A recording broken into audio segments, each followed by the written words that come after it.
মৌত কারণ নিয়ে আসে কেন জানেন? মালাকুল মৌত আল্লাহকে প্রশ্ন করছিলেন, দায়িত্ব তো দিছেন, পুরা করতে হবে, কোনো দ্বিমত নাই। কিন্তু মনে ভাবে মানুষ সারাদিন আমার নামের চর্চা করবে, খালি বলবে এই লোকটার কোনো কাজ নাই, শুধু সারাদিন গাজীপুরে ঘুরতে থাকে, যাকে মনে চায় তাকে উঠায় নিতে থাকে, সারাদিন আমার আলোচনা করবে, মানুষের মুখে মুখে থাকবে। তো আল্লাহ প্রতি উত্তরে বলছিলেন, সাআজআলু লিল মাউতি সাবাবা, আমরা মৃত্যুর কারণ বানায় দিব। ইয়াযকুরু সাবাব ওয়া ইয়ানসাক, মানুষ কারণ নিয়ে আলোচনা করবে, তোমার নাম ভুলেও নিবে না। এখন নাম নিতেছে ডেঙ্গু, কয়েকদিন আগে নাম নিছে করোনা, কখনো নাম নেয় স্ট্রোক করছে, কখনো নাম নেয় এইটা সেটা, ঠিক না? হ্যাঁ, আরেকটা কারণও আছে। শুধু নবীজির দিকে তাকায় এই উম্মতের জন্য আল্লাহ এটা করছেন, এই উম্মতের জন্য। এই উম্মতকে আল্লাহ আখেরাতে শাস্তি দিতে চান না। হায় হায়, উম্মত যদি নবী চিনত। আয়সা পড়ছি অবেলা, তো হাতে সময়ও নাই, আর হইল ওয়াজ মাহফিল, অন্য কিছু হইলে হয়তো ওইদিকে চলে যেতাম। নবীজি শুনানের সময় আমার কাছে এখন নাই। যে উম্মত নবী চিনে না, নবীর কারণেই আমরা পাইছি। এই উম্মতকে শাস্তি আল্লাহ আখেরাতে ইনশাআল্লাহ দিবে না। হ্যাঁ হ্যাঁ, দেয় তো দেয় কি কইরা, যার উপরে তিনবার কুদরতি হাত লাগছে। কয়বার? সৃষ্টি লগ্নে একবার, বাছাই পর্বে একবার। আমরা বাছাইকৃত উম্মত। হুয়াজতাবাকুম জাহিদ, শুধু শুধু বলেন নাই, জাহিদু ফিল্লাহি হাক্কা জিহাদি। উম্মতে মুহাম্মাদি, আমাকে পাওয়ার জন্য যতটুকু শক্তি আছে সব লাগায় দে না, সব লাগায় দে আমাকে পাওয়ার জন্য। কেন আল্লাহ?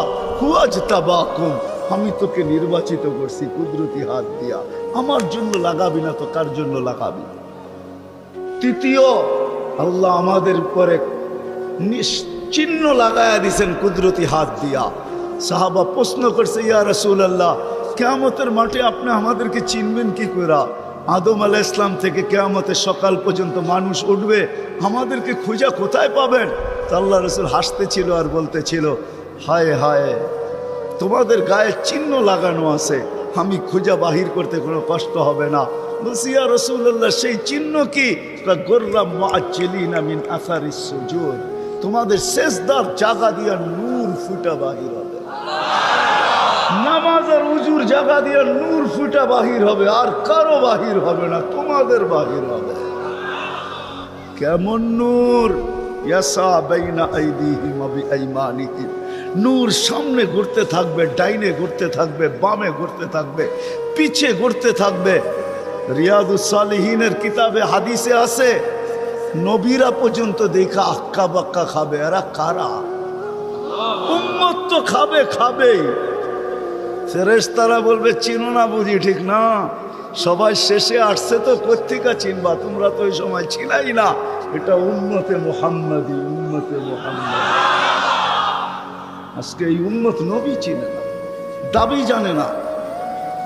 শের জায়গায় চলে আসছি, আর কিন্তু লম্বা হবে না। আল্লাহর দাবি আমাদের কাছে, আল্লাহকে রাজি করো।